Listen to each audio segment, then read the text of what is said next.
Good afternoon. Welcome to the News Roundup for Monday, September 15, 2025. It's Bill Thomas here with a number of pressing stories to share with you today. And here's what's happening right now on the big Roundup. We begin with this, the U.S. launching a massive three-nation military exercise in the North Pacific to combat a growing threat in the region. China striking back against American claims that they're responsible for prolonging the war in Ukraine, and President Trump threatening to withhold federal money from New York after that state's governor makes a shocking endorsement. Also, Iran now calling for a NATO-style military alliance in the Middle East. And if you like the idea of a paid vacation, we'll tell you how the U.S. government is paying some of their employees six figures simply to not work. All this and much more coming up right now on the Big Roundup. We have a great deal to get to today, and we begin with our nation joining together with Japan and South Korea to hold an enormous joint military exercise in the North Pacific, which is designed to send a very loud signal to North Korea. They're calling the training exercise Freedom Edge, and according to South Korean officials, it's aimed at strengthening the coordination among our three countries when it comes to our combined operational capabilities on the sea, in the air, and in cyberspace as well. They also say that, unfortunately, the drills are necessary due to the growing number of nuclear and missile threats which are coming out of North Korea. U.S. officials say that the exercises represent the most advanced display of military cooperation which our three countries have ever shown. They also say that both the Marines and the Air Force will take part in the maneuvers and that they'll deal with a number of scenarios, including missile defense drills, also medical evacuations, and extensive training on the water. Now, for their part, North Korean officials, they're condemning the exercises, calling them a reckless show of strength and arguing that they're nothing more than an effort to confront and provoke their nation. They're also reinforcing their displeasure with the nearby military drills by choosing today to announce that their status as a nuclear power has now become completely irreversible, and saying that the West has no right to interfere in their country's internal affairs. North Korea has repeatedly thumbed their nose at the West by sending thousands of troops and a large amount of weapons to Russia to help with their invasion of Ukraine. Additionally, their leader, Kim Jong-un, recently stood side by side, you'll recall that, with China's President Xi Jinping and Russian President Vladimir Putin, and that was at Beijing's provocative Victory Day military parade. In the meantime, the joint military exercises between South Korea, Japan, and the U.S. are being held off the southern tip of a remote South Korean island and are scheduled to run through this coming Friday. Final thought, and this is the News Roundup Lowdown. You know, there's a great deal of saber rattling that's going on in the world right now. China recently, as we just talked about, holding that massive military parade. North Korea bragging about their nuclear prowess. And this, of course, Russia's war with Ukraine. It's only become worse as their drones have now violated Polish and Romanian airspace. It seems like the world's bad guys are flexing their muscles and ad nauseum while forgetting, perhaps even temporarily, that the U.S. is still a global superpower with tons of well-fortified allies, and certain global ne'er-do-wells would be wise to stop, look, and listen at what they're going up against. Now, the U.S. is taking part in naval exercises with two of our strongest Asian partners. It has to be condemned by North Korea because with nothing more than a simple exercise, Kim Jong-un can see full well that he's outgunned, outmaneuvered, and perhaps now he'll begin to ratchet back his threats against friendly nations like South Korea, the U.S., and others. With that, we do welcome back to the program producer Davey, back from the weekend. And Davey, this exercise, it sounds like a massive reminder to North Korea, China, and others who appear to be attempting to create a new world order. We see them, and now they can see us. We're not trying to be provocative, Davey. I think you would agree, but just reminding everyone that we're still here. Are you on board with that? Oh, yeah, Bill. I mean, clearly the world is in a state of complete disarray, and with all of these other military exercises and wars going on, it's important that we maintain good relations with our allies. Absolutely. Thoughts, comments, questions, whatever you have, we're here to help you out. We're at newsroundupwithbill@gmail.com. Davey, to the email bag, and who's up first? Okay, Bill, we kick off the week with Lori, who's writing to us from Greenfield, Indiana. Hello, Lori. State your business. Lori says North Korea has some nerve complaining about our war games. That puffy marshmallow man does nothing but threaten the entire world, and the bill has now come due. Yeah, every now and again, I see that guy, Kim Jong-un. You kind of want to pat him on the head and say, run along, young fella. Yeah, the U.S., look, we're not the bad guys here. We never initiate confrontation. We just simply respond to confrontation. Holding these military exercises with our allies, it's just good business, sound planning as well, and it should serve as a reminder to all unfriendly nations, North Korea, China, Russia, that the U.S. cage should never be shaken or stirred, rattled or otherwise rolled. Davy Kim Jong-un, he's got roughly, as far as I can tell, about 50 warheads, perhaps enough enriched uranium to up that to 80 or 90 warheads. We have several thousand. He really ought to mind his P's and Q's. All right, stick with a bit of a related topic now and turn our focus to China, which is pushing back very strongly against an American peacemaker's accusation that the communist regime is stoking the fires of war in Ukraine. China now claiming they're actually the ones who are promoting peace talks in Europe after U.S. envoy Keith Kellogg said that Russia's brutal war against Ukraine, it would end in the blink of an eye if Beijing ever stopped supporting Moscow. Now, the Trump administration official making his comments at a high-profile security conference in Ukraine's capital city of Kyiv. Kellogg also saying that right now, Russia is actually losing the war, and that if it weren't for China, all the crippling economic sanctions which have been imposed by the West on Moscow, they would actually be very effective. Kellogg says that China is keeping Russia afloat by making large-scale oil purchases from their junior partner, which allows the Kremlin to fund their aggressive war machine, and that if China pulled the plug today, the war, it would be over tomorrow.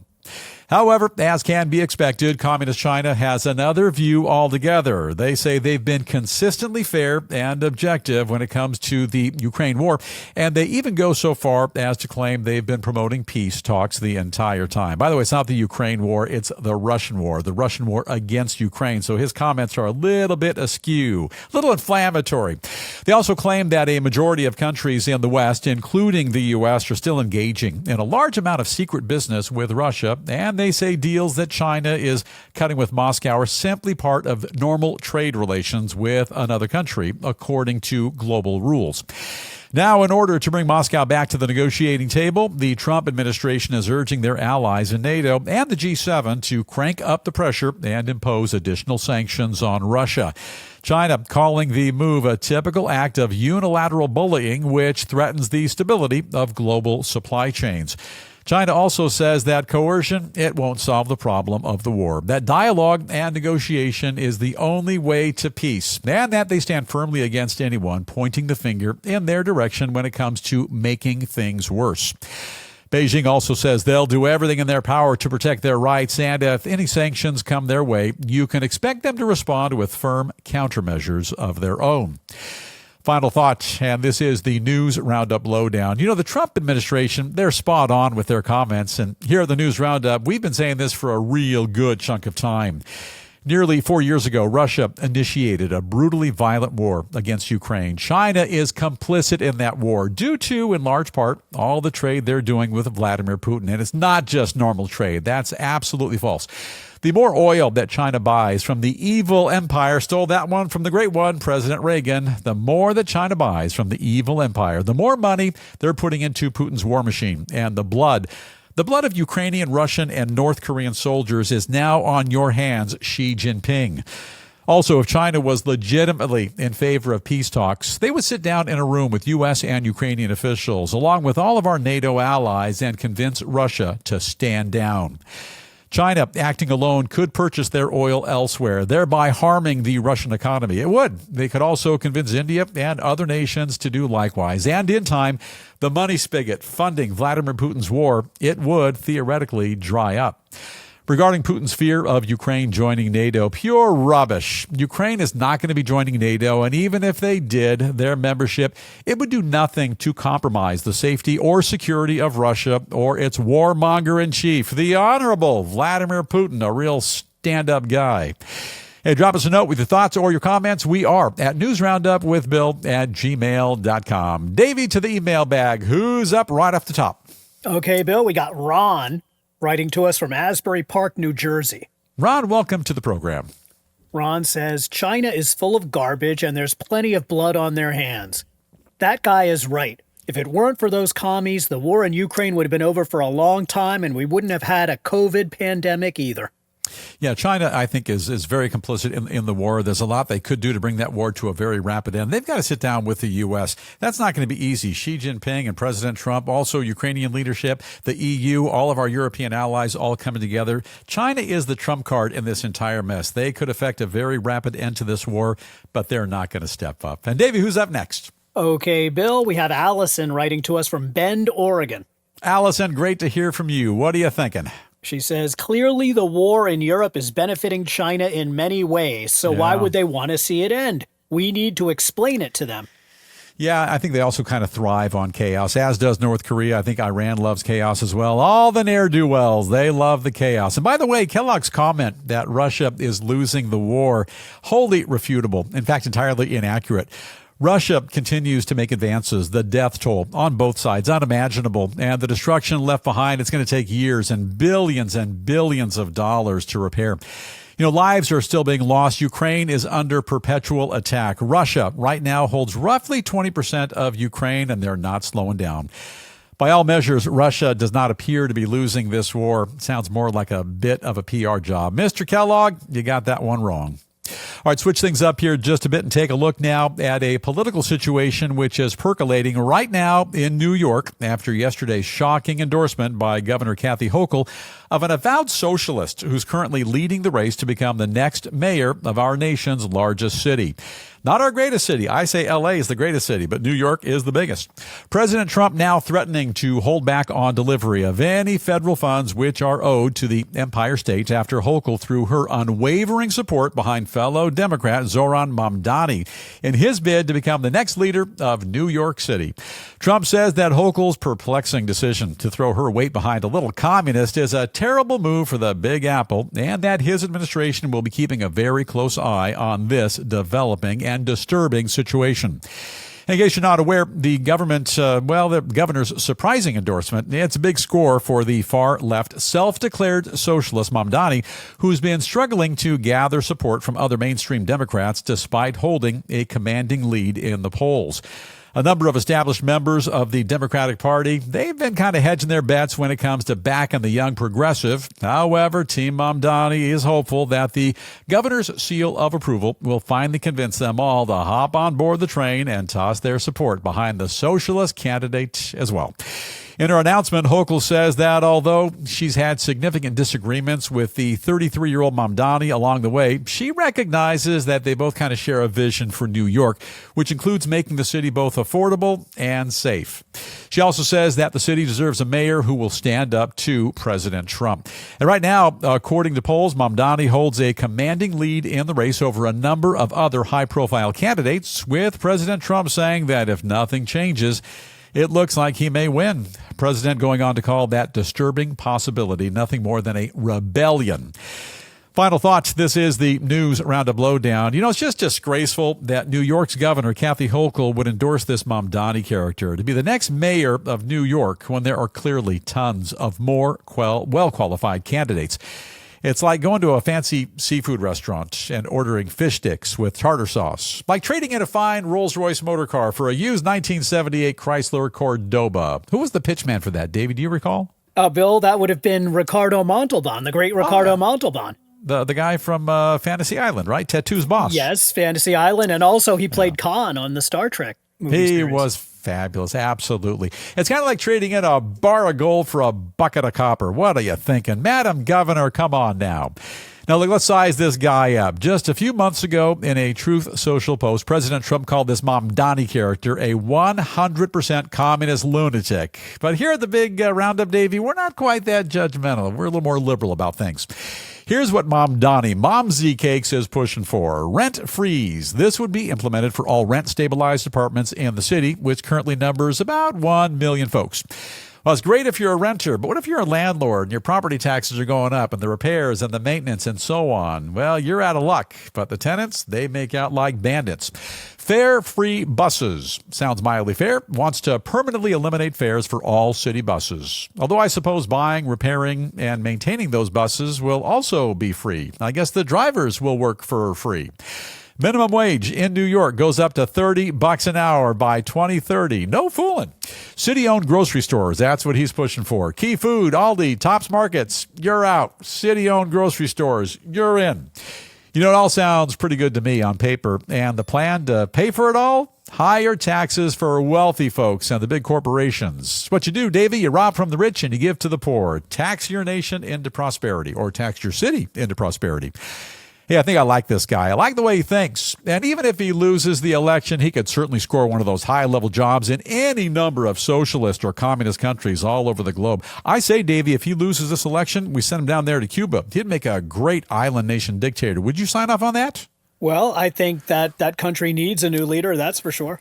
And Mamdani fits the bill. Thoughts, comments, questions, and more always welcome. And we're at newsroundupwithbill@gmail.com. What are you thinking of this Mamdani character?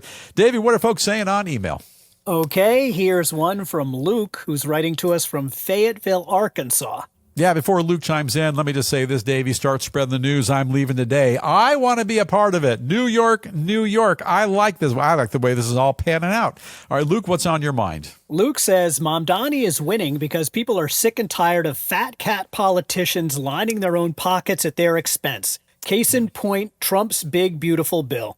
Yeah, well, listen, all he's doing is robbing from the rich and giving to the poor. You can't keep giving everything away in New York City. You can't rob from the landlords who've worked to create a property to rent to somebody else and give it to the renters for free in terms of rent control. People have to make money. Free buses? There's no free buses. Someone's going to have to pay for all that.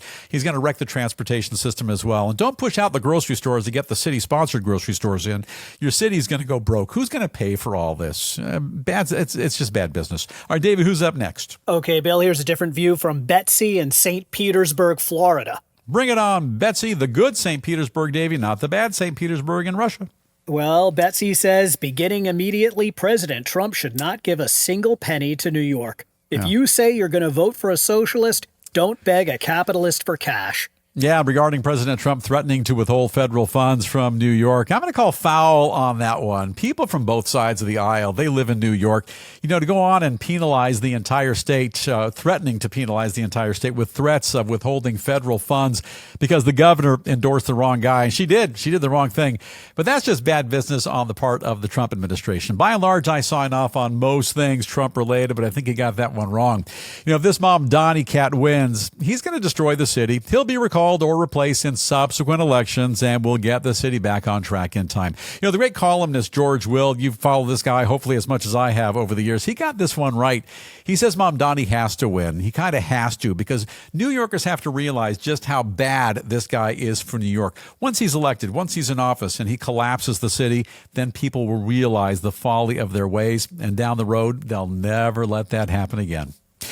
All right, some additional headlines we are keeping a very close watch on in the News Roundup newsroom. Turning Point USA now announcing plans for a massive celebration of life, this one for slain political activist Charlie Kirk. The gigantic ceremony that'll take place next Sunday in Glendale, Arizona, all happening at an NFL stadium which holds 63,000 people. That'll be a full house, by the way. Also, former cabinet member Pete Buttigieg now admitting that ex-President Joe Biden should have never run for re-election, saying that if his former boss had dropped out of the race earlier, the entire Democratic Party would have been much better off. Yeah, Pete Buttigieg, a little too late to speak up, don't you think? And following Israel's recent strike on targets in Qatar, Iran is now spearheading calls for a NATO-style military alliance among Islamic nations in the Middle East. Other nations said to be expressing some level of interest in a mutual defense pact include Egypt, Qatar, Pakistan, a bunch of others as well. And turning now to the world of business and a quick glance at some developing stories which are making headlines today in finance, commerce, and more. First up, Google's parent company hitting a market cap value of more than $3 trillion for the first time today. The big bump in net worth coming in part as a direct result of the organization's booming AI technologies. And Davey, I can only think of two other trillion-dollar players. That would be Apple and maybe NVIDIA. Anybody else? I'm not sure if there's anybody else over $1 trillion, Bill, but Meta might be up there. Yeah, big milestones. Hey, over to EVs, electric vehicle maker Tesla's value skyrocketing as well following an announcement from CEO Elon Musk saying that he's just purchased $1 billion worth of the company's stock.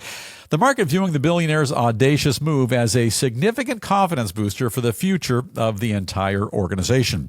Also, U.S. auto giant Ford marking a gigantic move as well. And for the first time in 70 years, over 7 decades, the popular car maker is packing up and relocating their entire operation. Fortunately, their brand new world headquarters right down the road from their current campus in Dearborn, Michigan, and the enormous 2.1 million square foot facility set to open its doors in just a couple of months from right now. And right now, it's time for the lighter side of news, where we take a brief look at a few astonishing stories guaranteed to keep you coming back for more. Kind of like an all-you-can-stuff down your gullet buffet. Kick things off today with thousands of people who currently seem to have the perfect job, which we all dream about. Getting paid to do absolutely nothing. Sign me up. A whole bunch of former employees who used to show up every day at work for our nation's Department of Health and Human Services, HHS, they say they're now earning a living by staying at home and doing whatever they want. They say that as part of the Trump administration's attempt to overhaul and save our nation's government, they've all been put on a certain type of administrative leave, which amounts to a sort of work purgatory. I think we can call that, Davey, workatory. As a result, they say that they're simply writing it out and collecting a paycheck while the feds decide what to do with them, and that so far they've pretty much just been kind of ignored.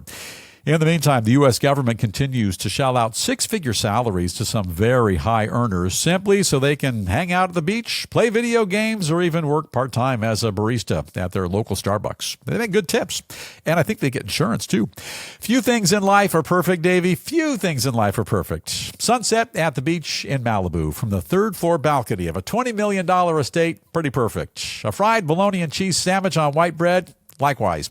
Flying first class to Fiji on a luxury jet airliner for free. These are all perfectly perfect.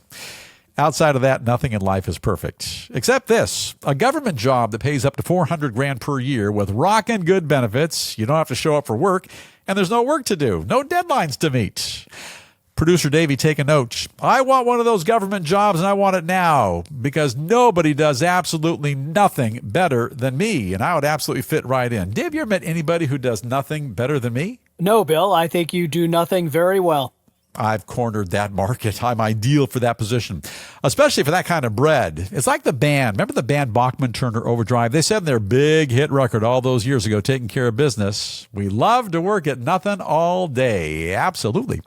Hey, for now, we'll both stay put and race on over to our next big story. And Brother Davey, what do you got for us? Okay, Bill, let's crank this one up into fifth gear and roar down the road to our next story. Here we go. Let's take a spin now and turn to an unusual and potentially deadly phenomenon plaguing a number of very expensive sports cars. General Motors now recalling thousands of their speedy Corvettes following reports that a number of the high-end vehicles have been suddenly and unexpectedly, boom, exploding while their owners were in the process of filling up with that high-test, high-premium octane gas. Happening at any gas station, a number of gas stations across the country. GM blames the problem on a cooling fan that keeps running even when the car is stopped, claiming that it can now blow spilled gas onto the engine, forcing it to catch fire. They say that the odds of one of their Corvettes actually going up in flames extraordinarily rare. However, just in case, you got to err on the side of caution. They're issuing a recall for more than 23,000 of the beloved sports cars and bringing them back into the shop for a real quick fix, which is the least you can expect when you fork out more than $100,000 for the chance to own one of the fastest cars on the road. Yeah, it's great as long as it doesn't catch fire and blow up. You know, fortunately, there haven't been any reported injuries, but I say, come on, GM, 100,000, 100 large for a sports car, that's a ton of dough, and you got to get it right when you're charging that kind of cash for a goofy two-seater. And that reminds me, Davey, would it kill Chevy to make a Vette with a back seat or maybe a rumble seat? Is that not a terrible idea? No, that's a great idea, Bill. It is a great idea. You got to think outside the box, get creative, something new with the Corvettes. Oh, and another thing for my pals over at Corvette HQ, why are you making cars that go 233 miles per hour? You're just kind of creating a recipe for disaster. Did you know they tested the ZR1, Davey? It goes up to 233? I was not aware of that, Bill. That sounds really cool. Cool, but a little bit dangerous. Great-Granny Thomas, she has the Corvette ZR1. She has a bit of a lead foot, Davey, and I don't like it when she gets up to 233 on her way to church on Sundays. Producer Davey, I'm just saying, I don't like it. And we'll cruise on over now to our next story. Then we're going to call it a day. What do you got? Okay, Bill, here's a story that is going to bring a tear to your eye. Well, okay, I like tearing. I like crying a little bit. It kind of cleanses your soul. Finally, today we take a nostalgic stroll down memory lane and spend some time with a TV cruise ship family that's still hanging out together on the Lido deck after all these years. Is this a Gilligan's Island story by chance? No, Bill, this is a show that's even better. What's better than Gilligan's Island? All right, story which proves once and for all that love can always be exciting and new, like the song says. The former cast members of The Love Boat are still spending quality time together. Their latest reunion taking place at the recent premiere of Bartender Isaac's off-Broadway play, and that's in Manhattan. The group joining Isaac on his big opening night, including the actors who played Doc, Gopher, and even Captain Stubing's little baby daughter, Vicky, on the popular show. And the latter two actually part of the new play's cast, which shows that good things happen to friends who stick together. The beloved Love Boat took its first voyage into our hearts and homes back in 1977, went on to unite hundreds of lovers throughout its entire 9-year cruise. It's a beautiful world, Davey, when you get to cover a story about a cast of an old TV show from the 1970s getting back together, and it's not the Brady Bunch. I like this. Isaac, the bartender, Gopher, who later became a member of Congress, Captain Stubing's daughter, Vicky, who, by the way, is a brilliant singer, and the ship's MD, Dr. Adam Bricker, not a real doctor, but he played one on TV. They're all palling around together again in New York City. Noticeably absent from the reunion was cruise director Julie McCoy, who I believe was Lauren Tweez. Is that right, Davey? Lauren Tweez? Lauren Tweez, Bill. I think that, I'm not sure how you pronounce it, but you might be right. Yeah. Tweez or Tweez, either way. Julie McCoy, she was not there. Ace wasn't there either. He was the ship's photographer, played by Ted McGinley, who was also on Happy Days, and later he was on Married with Children. He was the handsome guy next door, Jefferson Darcy. He should have been there taking photographs. All right, that is a quick look at the lighter side of news, and share your comments on Love Boat reunions, GM cars that are faster than Ferraris, or big bucks, government jobs where you don't have to go to work. I like that one. And now time for us to call it a wrap. But before we do, Davey, to the email bag, and what are folks saying? Okay, Bill, here's one from Wayne in Lubbock, Texas. What you got, Wayne? Wayne says, if I spent that kind of cash on a Corvette, I'd be furious. This is the kind of mistake that blows up in your face. Yeah, $100,000 for a sports car. That's the high-end Corvettes. I think some of the lower-end ones are a little more affordable. You ever been to Corvette, Davey? I've driven one. They're fantastic. I've never owned one, though, Bill. Yeah, I sat in one once, a new Corvette, about 5-6 years ago, and it kind of feels like you're sitting on the ground. They sit a bit too low, but that is a heck of a great-looking sports car. I would take that over any of the Italian sports cars any day of the week. Beautiful ride. Thank you for checking in. Davey, who's up next? Okay, Bill, here's one from Antonio, who's writing to us today from Pueblo, Colorado. Hello, Antonio. What's on your mind? Antonio says there are lots of people out there who get paid 6 figures to do nothing. They're called CEOs. Well, listen, CEOs are running big, giant corporations. People like to vilify CEOs because they're the ones making all the big bucks. But if it wasn't for the CEO kind of steering the ship, the people below the CEO and the C-suite and the people who are in the trenches, they wouldn't have a job. They wouldn't have a salary. They wouldn't have benefits. They wouldn't be able to get on in life. So don't vilify the CEOs. And Davey, one more, and we wrap it up. Okay, Bill, here's one from Duncan, who's writing to us from Pensacola, Florida. When I hear Duncan, I think donuts. Davey, Dunkin' Donuts. Duncan, what's on your mind? Duncan says, glad to hear that the Love Boat crew is still tight. Yeah. Whatever happened to that bald guy who ran the ship? I think Captain Stubing actually crossed over several years ago, but he lived, Davey, forgot his name, but he lived to the ripe old age of 90. What was his name, Captain Stubing? You recall? That was the great and legendary Gavin MacLeod, Bill. Gavin MacLeod, who also had a great run on the Mary Tyler Moore Show. Lightning does strike twice if you're Gavin MacLeod. And now it really is time for us to call it a wrap on the Don't Strain Your Brain Monday edition of the Big Roundup. I can't believe we made it through Monday. Hey, before we go, and as we do each and every day here on the program, we share with you a very notable quote. Man, these insightful words come to us today from a guy named Joe Rogan, who said, reality really is theater. There's no other way to describe it. It's also nonsensical, ridiculous, and chaotic. This guy Rogan is a well-known American comedian, actor, and performer. Also apparently hosts some kind of a popular podcast, the Joe Rogan Experience podcast. I don't think I've heard of that one, Davey. Is it a big deal? Yeah, it's a big deal, Bill. Yeah, well, the Rogan Experience. It can't hold a candle to the News Roundup, but we give him credit for trying, absolutely. And is that the same guy that pushes the Rogaine, the stuff for your hair? No, but I think he could probably use some. He might be a good pitch man for the product. Just saying. And now it is time for us to bust on out of here. But before we call it a day, don't forget the News Roundup motto. Ask not what your podcast can do for you. Ask what you can do for your podcast. What can you do? Well, thank you for asking. You can simply subscribe to the program so you never miss a single episode. It's pretty basic. For now, it looks like our time, it's officially up. Have an awesome day today, and please stay safe. Also, let's continue, each and every one of us, to watch out for one another. With that, Engineer Henry, I'm going to beg of you to please dim the lights ever so gently. Let's fade to black, and we'll see you right back here tomorrow afternoon.